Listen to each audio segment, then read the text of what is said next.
미국이 지난해 인도네시아와 라오스, 인도에서 수입한 태양광 제품은 약 45억 달러입니다. 이 세 나라가 미국 태양광 모듈 수입의 약 3분의 1을 차지했습니다. 그런데 지금 이 45억 달러 규모의 수출 공급망이 다시 흔들리고 있습니다. 미국이 인도네시아, 라오스, 인도산 제품의 반덤핑 상계 관세를 확대하고 2026년 12월 4일부터는 폴리실리콘 파생 제품에 섹션 232 관세와 최저 수입 가격까지 적용하기 때문입니다. 그렇다면 공급자가 다시 바뀌는 미국 태양광 시장에서 한국 기업은 무엇으로 이 45억 달러의 기회를 차지할 수 있을까요? 첫째, 45억 달러 시장은 왜 다시 움직일까요? 과거 미국이 중국산 태양광 제품을 막자 공급망은 베트남, 태국, 말레이시아, 캄보디아로 이동했습니다. 2024년 이 네 나라가 미국에 수출한 태양광 모듈은 약 45.2기가와트에 달했습니다.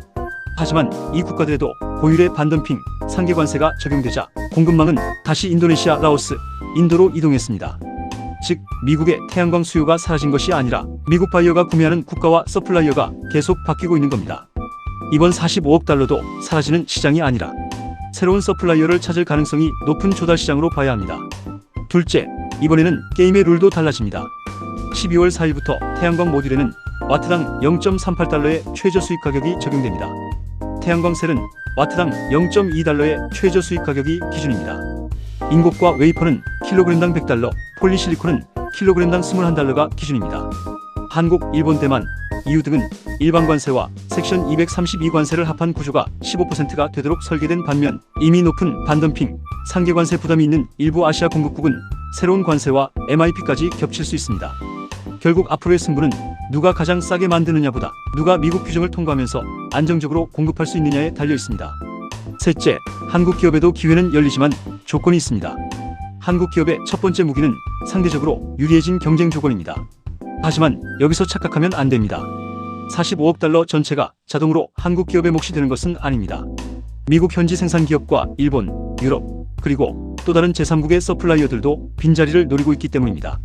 더 중요한 것은 메이드 인 코리아라는 표시만으로 미국 시장의 리스크가 사라지는 것도 아니라는 점입니다.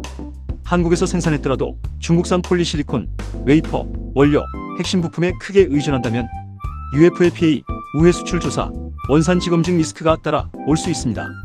그래서 미국 수출 제품은 서플라이어, 생산시설, 원산지, 생산 로트까지 추적할 수 있는 별도의 클린 서플라이 체인을 준비해야 합니다. 넷째, 중소기업은 무엇을 준비해야 할까요? 중소기업이 이 기회를 잡기 위해 미국 공장부터 세울 필요는 없습니다.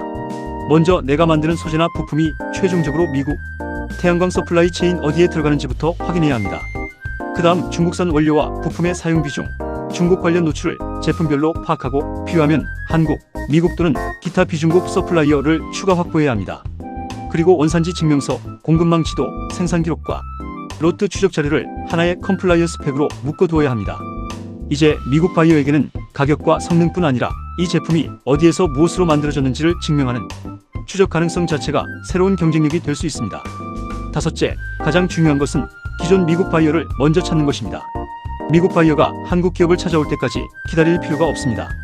먼저 규제로 경쟁력이 약해지는 중국, 동남아, 인도네시아, 라오스, 인도의 경쟁 서플라이어를 선정합니다. 그 다음 이 서플라이어들의 과거 미국 해상 선적 기록을 역추적해 반복적으로 구매했던 미국 수입업체, 유통업체, 제조사를 바이어 교체 리스트로 만듭니다. 예를 들어 서플라이어 20개에서 미국 바이어 100개를 찾고 최근 수입이 줄어든 A급 바이어 20개를 줄인 뒤 구매 담당자 10명에게 직접 접촉하는 겁니다. 처음부터 대형 계약을 목표로 하지 말고 리플라이 2건 이상과 RFQ 또는 샘플 리퀘스트 1건 이상이 나오는지 바이어 교체 검증부터 진행하면 됩니다. 이번 미국의 조치는 단순히 관세 하나가 더 생기는 것이 아니라 미국 태양광 바이어가 앞으로 누구에게서 구매할 것인지를 다시 결정하게 만드는 공급망 재편 신호입니다. 한국 기업의 기회는 가장 싼 제품을 만드는 데만 있는 것이 아니라 추적 가능 서플라이 체인을 먼저 준비하고 빠지는 서플라이어의 기존 미국 바이어를 찾아 리플레이스먼트 밴더로 먼저 들어가는 데 있습니다. 여러분의 제품이 중국, 동남아 서플라이어를 대체할 수 있다면 지금 가장 먼저 찾아가야 할 미국 바이어는 누구일까요? EX게이트 AI는 중소기업의 성장 파트너입니다.